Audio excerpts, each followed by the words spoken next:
Imagine being left behind by the people who were supposed to care for you the most. Now, imagine rising from that pain to become a millionaire and changing lives along the way. Hi there. I'm Alex, and I'm 28 years old. I live in a buzzing city filled with bright lights and endless opportunities. Growing up wasn't easy for me. I faced a lot of challenges, but I always believed in chasing my dreams. Today, I work as the Chief Technology Officer of a rising startup, and I'm passionate about coding and helping others. My journey has taught me so much about resilience, determination, and the importance of surrounding yourself with the right people. Join me as I share my story, the ups and downs, and everything in between. I stood next to the gas station pump, my heart racing. "Mom, are we really just going to leave?" I asked, my voice shaking a little. Felt like the ground had dropped from under me. Mom turned to me. "We'll be back in a bit, Alex. Just wait here, okay?" Her smile didn't reach her eyes, but I nodded anyway. I didn't want her to worry. My stepdad, Jack, rubbed his neck. "Yeah, kiddo, just stay by the car." He didn't look at me much. It seemed he was more interested in his phone. "Okay," I said quietly, watching as they walked into the store. Time ticked by slowly. I shifted from foot to foot, glancing at the cars zooming past. What if they didn't come back? After 10 minutes, I took out my phone. No signal. Great, I whispered to myself. I was all alone at the gas station, and it felt oddly scary. "Mom," I called out, my voice wavering. "Can you hurry?" Nothing. Just the hum of the pumps and the wind rustling through the trees. I took a deep breath, trying to stay calm, but my stomach twisted. The door swung open and I saw people coming out. "Mom, is that you?" I called, my heart leaping. But it was just a family with a toddler. They looked at me but kept walking. What if they left me? I thought, panic rising inside me. I shifted toward the store, hoping to spot them. "Mom, Dad," I yelled. Still no answer. Tears welled up in my eyes. Why aren't they back yet? I felt angry, scared, and confused. They promised. Just then, the store door opened again. I leaned forward, desperate. It wasn't my mom or Jack. It was an old man with a scruffy beard. He caught my eye and frowned. "Little girl, you all right?" "I'm fine," I snapped. I didn't want anyone to pity me, but inside, I was shaking. "Sure you are," he muttered as he walked away. Frowning, I crossed my arms and stared at the ground. What if I'm not fine? I thought. Another 15 minutes passed. I felt so alone. My stomach growled. I hadn't eaten since breakfast. I dug into my pocket and found a granola bar, but it didn't seem enough. Then I heard a voice. "Hey kid, you waiting for someone?" It was a boy about my age. I wiped my tears quickly. "Yeah, my mom and stepdad, but they didn't come back." He raised an eyebrow. "Seriously? How long has it been?"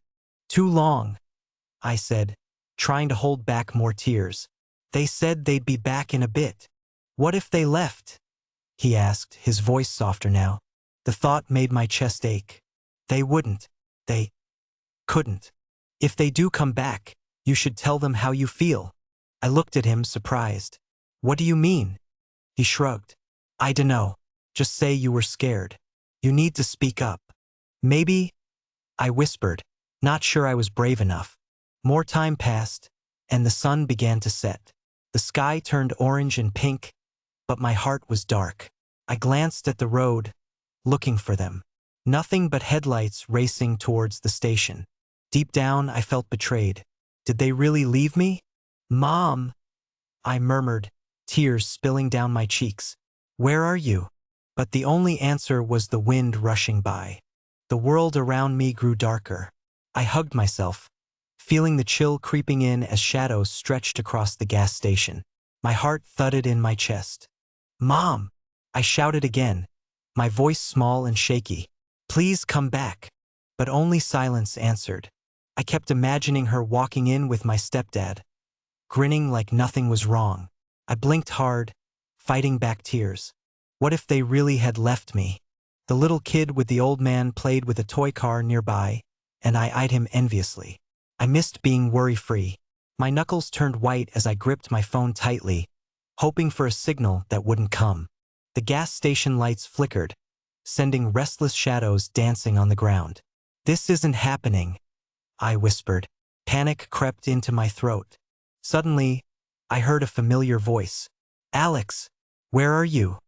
It was Johnny, my best friend. I called back, "Here, I'm over here." I felt a rush of hope. He dashed around the corner, his face pale and worried. I looked everywhere. I was so scared. "Me too," I cried, letting the tears flow. "They left me." He stepped closer, concern filling his eyes. "Who?" "My mom and Jack. They said they'd be back in a bit." "But—" My voice cracked, feeling so small and helpless. Johnny was quiet for a moment, his brow furrowed. "They didn't come back?" I shook my head. "No, it's been hours. I thought they would." "Come on, let's sit down," he said, leading me to a bench, his grip warm and steady. The fear coursing through me began to lessen a little, just having him there. "I was so lonely," I admitted. "What if they don't come back? What if they don't care?" Johnny frowned. "They care. They just—" He hesitated. "Maybe got caught up with something. It happens." "But it's dark now," I said, my voice rising. "I can't wait anymore." He sighed, pushing his hair back. "Okay, let's think. What do you want to do?" "I just want to go home. I want my mom." I could feel my anger bubbling. "It's not fair." "I know." He nodded slowly. "But if they don't show up, we can call someone. You have my phone." "I don't want to call anyone," I muttered. "I want her." "Hey," he said softly, looking me right in the eyes. "I couldn't just leave you here. You're my best friend. I'd never abandon you." The sincerity in his voice made my heart swell. "You really mean that?" "Of course. I wouldn't leave you alone in the dark," he said, determination in his eyes. "Thanks, Johnny. It means a lot." I sniffed, trying to control my tears. The wind picked up and howled, sending chills through me. "It's so cold," I mumbled. "Let's wait a bit longer," he suggested. "But if they don't show soon, we'll figure something out together. I promise." I nodded, clutching my knees to my chest. The stars twinkled above as darkness settled deeper. "I hate this," I whispered, my voice trembling again. "Me too," Johnny replied, scooting closer to me on the bench. "But it'll be all right. I'm here." We sat there in silence, the night wrapping around us. My heart wasn't pounding as fast anymore. At least I wasn't alone. "Thanks for finding me, Johnny," I said quietly, feeling a little braver. "Always," he replied, flashing a reassuring smile. "Always." A week passed since that night at the gas station, but it felt like a lifetime. I was now staying at Johnny's house. His family welcomed me like I belonged there, even when I felt like a lost puzzle piece. "Don't worry about a thing," Johnny said, patting my shoulder as I settled in on the couch. "We'll make it work." The couch was a little lumpy, but it felt cozy. I wrapped a blanket around me, feeling safe, but deep down, there was a heaviness in my heart. What if my mom never comes back? I asked Johnny one night, after the rest of his family had gone to bed. He looked at me with his big brown eyes. "She will. Just give it time." "I don't want to wait anymore," I said, biting my lip. "It hurts too much." "I know, Alex, but we can't control everything." "You'll be okay," he said. "We'll figure this out together." His words made me feel a bit better, but sadness still clung to me like a shadow. As the days went on, I also started working at the fast food place down the street. Johnny's dad helped me fill out an application. "You've got this," he said, smiling kindly. "You think so?" I asked, a nervous pit in my stomach. "Absolutely. You'll be great." The day of my first shift, I was shaking. "What if I mess up?" Johnny grinned. "Just be yourself. You can do it." When I arrived at the restaurant, I was greeted by the manager, Mrs. Kelly. "Welcome, Alex. Ready to get started?" she asked with a big smile. Yeah," I stammered, Feeling my cheeks heat up, I spent the day taking orders and cleaning tables. At first, I was scared I'd forget everything. "Can I have a burger?" a little girl asked. Yes. So, a burger it is," I replied, nervously typing it into the register. "What's taking so long?" shouted a customer at the back of the line. I felt my heart drop. "I'm sorry," I called back, my voice shaky. "Just breathe, Alex," I thought. "You can do this." After my shift, I sighed with relief. "I survived," I said to Johnny when we met outside. He laughed. "See? I told you. You're a natural." "Do you really think so?" I asked, searching his face for assurance. "Of course. And it's just the beginning. We'll make it work." Those words rang in my mind. I felt a mix of sadness and determination. I was still waiting for my mom, but I was finally doing something for myself. Back at Johnny's house, I found a corner of the couch to sit in, wrapping my arms around my knees. "I can't believe I have a job," I said quietly.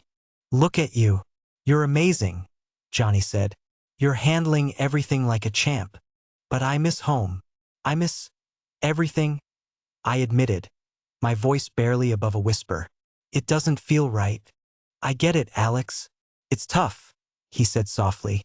"But we can create new memories. Just because things are different doesn't mean they can't be good." "Do you really think so?"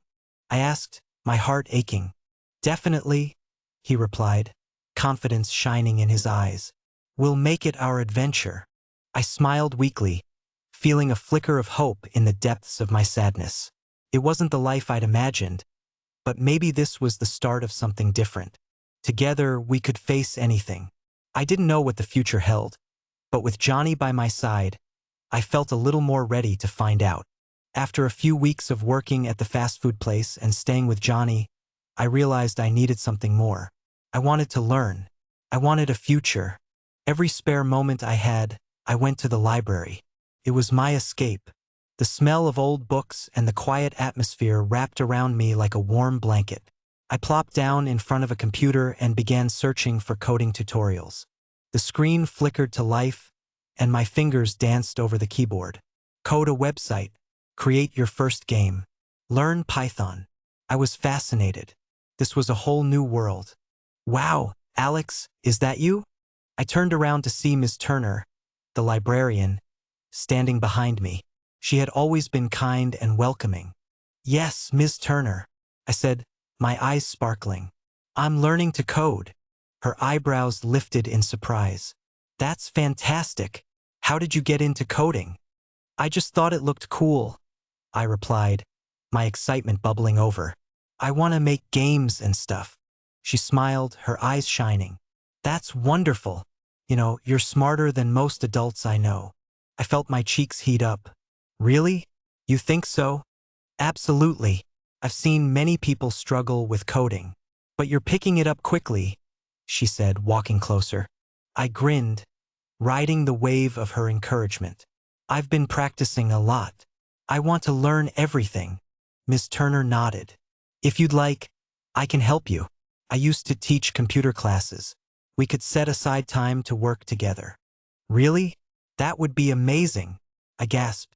"Great. Just let me know when you can come by," she replied, her smile warm and inviting.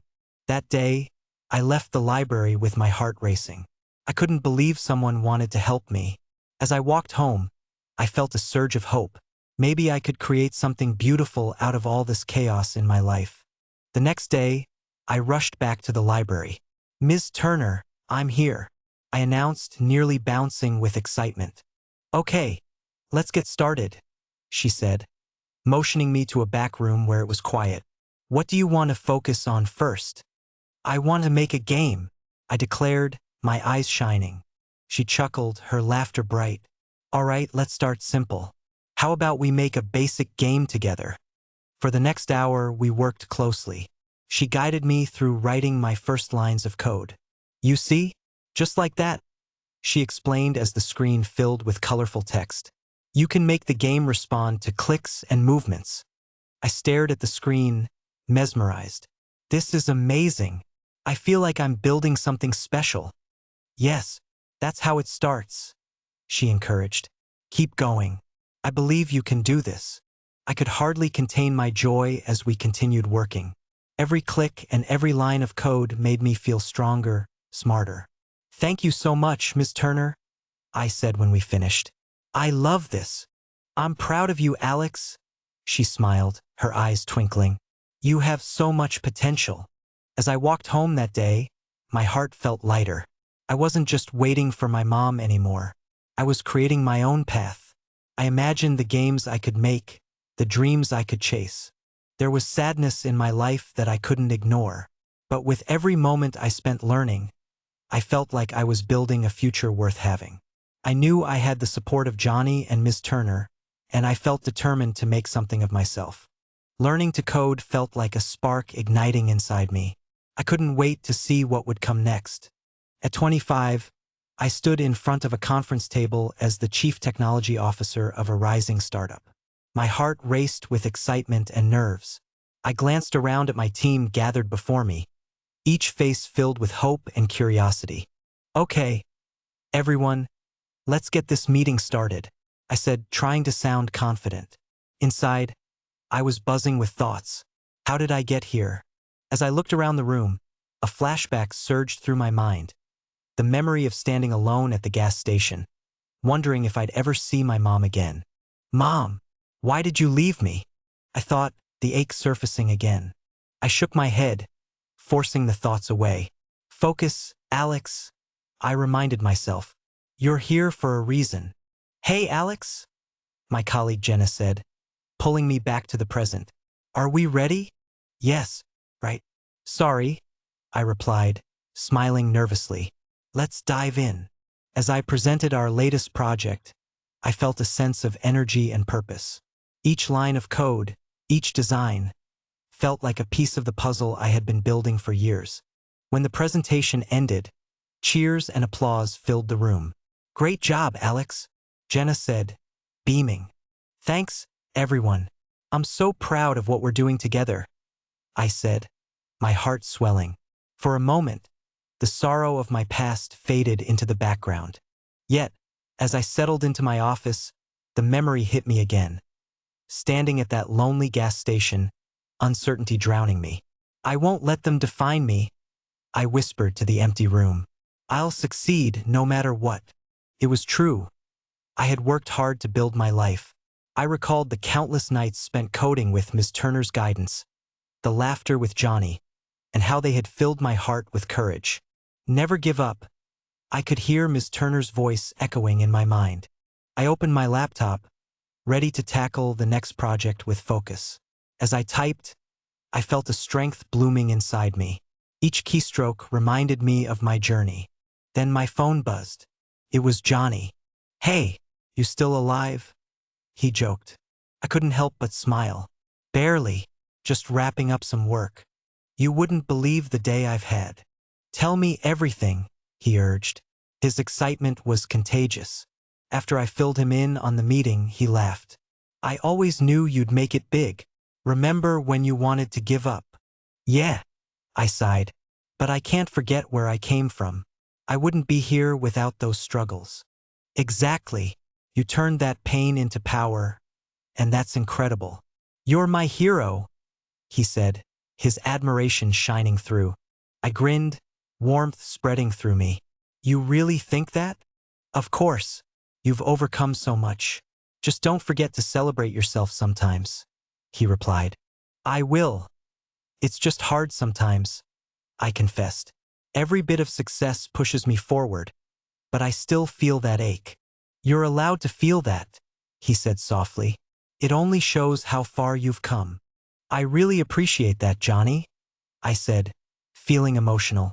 You've always been there for me. I'll always be here, he promised. As we hung up, I looked out the window at the busy street below. Beyond the glass, the world felt alive and buzzing with possibilities. I took a deep breath, reminding myself of the strength I had found. I wouldn't let my past define me. I would rise and shine. My story was still being written, and I was determined to make it a good one. With renewed determination, I returned to my work. The future looked bright. and I was ready to chase after my dreams. At 28, I sat at my desk, staring at the number on the screen. $55 million. I could hardly believe it. Is this real? I whispered, blinking in disbelief. Suddenly, the door swung open. Johnny burst in, his eyes wide with excitement. Did you do it? Did you finally cash out? I did, I shouted, jumping from my chair. I can't believe it. He ran over, grabbing me in a big bear hug. You did it, Alex. I knew you could. I still can't wrap my head around it, I replied, my heart racing. After everything. He stepped back, looking into my eyes. You did this. You worked so hard. Remember those late nights at the library? The memories flooded back. The countless hours coding, learning, and dreaming. I felt a rush of gratitude. Yeah. And Ms. Turner, without her encouragement, I don't think I'd be here. Johnny nodded. She saw your potential from day one, just like the rest of us. I smiled, thinking of the people who helped shape my journey. Each moment was like a brick, building the path to where I stood now. Remember when we were kids? I was scared and lost, but you never gave up on me, I said. Of course. I knew you were destined for great things, he said, grinning widely. But honestly, Alex, this is more than just the money. It's your story. Yeah, it really is, I said, reflecting on all the obstacles I had faced. Losing my mom, moving in with Johnny's family, working multiple jobs just to get by. There were days I doubted I'd make it, but I pushed through. Do you remember that time I got a completely wrong order at work? I laughed, shaking my head. I thought I messed everything up. Johnny laughed too. Yeah, and you almost burst into tears. I was a total mess, I admitted. But look at us now. He nodded. You never let those moments hold you back. You took them and turned them into something amazing. I glanced at the money again, feeling a swell of pride. I did it, despite everything. I thought, my heart warming. I really did. Hey, Johnny said, catching my attention. What's next for you? Have you thought about it? Not really, I admitted. I'm still processing everything. Well, maybe it's time to think about giving back, he suggested. You could help out kids who are struggling like you did. I considered that for a moment. You think so? Definitely. You could start programs to teach coding. Help others chase after their dreams, he said passionately. The idea felt right. I smiled, imagining kids learning and laughing, just like I used to. That would be awesome. I'd love to do that. I knew you would, Johnny said, his enthusiasm contagious. You can change lives, Alex, just like Ms. Turner changed yours. Yeah, you're right, I said, my heart beating even faster. I want to pay it forward. As excitement bubbled up inside me, I realized this wasn't just about the money. It was about the journey, the people I had met, and the lessons learned along the way. I get to make a difference, I thought, feeling a wave of determination wash over me. I have the chance to help others, just like I was helped. Together, we stood there, dreaming of the future. The world felt filled with endless possibilities, and I was ready to embrace them all. I'm just getting started, I said, a fierce fire igniting within me. Let's do this. It was a typical Thursday morning when my phone buzzed with an alert. An email had popped up from my parents. I frowned, feeling a knot in my stomach. Why were they reaching out now? Taking a deep breath, I opened the email. My heart sank as I read the message. Can you pay our house bills? Mom wrote, things have been tough since you left. I stared at the screen, feeling the weight of her words pressing down on me. The memories of past hurt rushed back. They didn't think about me when they left, I whispered, trying to keep my voice steady. I slammed my laptop shut, pacing around my office. What do they think I am? A cash machine? I thought, anger bubbling up inside me. Alex? Johnny peeked into my office, his eyes filled with concern. What's wrong? I shook my head, holding my phone tightly. My parents emailed me. They want money. Again. His eyebrows knitted together. Seriously? After everything? Yeah, like nothing ever happened. I felt the heat rising in my cheeks. How could they ask me for help? They don't get it, Johnny said quietly, leaning against the doorframe. You worked so hard to get here. You don't owe them anything. You're right, I sighed, trying to calm myself down. But it just hurts. They just expect me to bail them out. Maybe they don't know how to manage money, he suggested gently. Suddenly, an idea sparked in my mind. What if I could help them? I said, talking it out loud as I thought. Not with money, but by showing them how to be responsible. Johnny smiled. That's a great idea. You could send them resources. With renewed determination, I opened my laptop again, searching for a financial literacy course. After a few moments, I found a comprehensive one. This could help them understand how to manage their finances, I said, feeling hopeful. As I drafted my response, I wrote carefully, Mom, I can't help with money, but here's a link to a financial literacy course. I paused for a moment, remembering everything, the hurt, the betrayal, the loneliness. You left when I needed you, I thought, my heart aching. I added a final note. I believe it's important to learn how to manage money better. I hope this helps. With a deep breath, I clicked send. Then came the tough part. I stared at their email address, my fingers hovering above the keyboard. Did I really want to keep this connection? In a moment of clarity, I made my choice. I blocked them. It's time to put myself first, I whispered to myself, feeling a mix of sadness and relief wash over me. Alex, Johnny asked softly, stepping closer.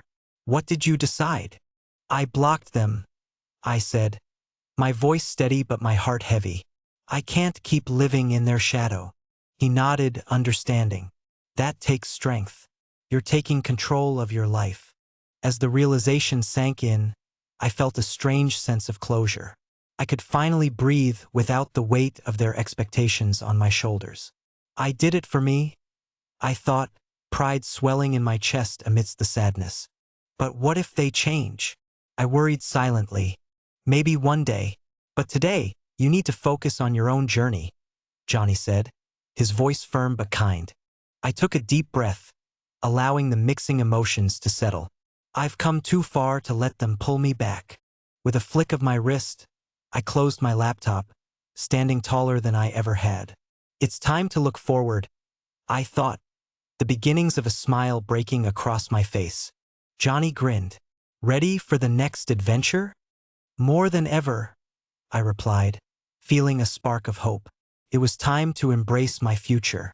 If you've ever faced a challenge that felt impossible, I want to hear your story. How did you overcome it, and what did you learn along the way? Drop your thoughts in the comments below, and let's inspire each other to keep pushing forward.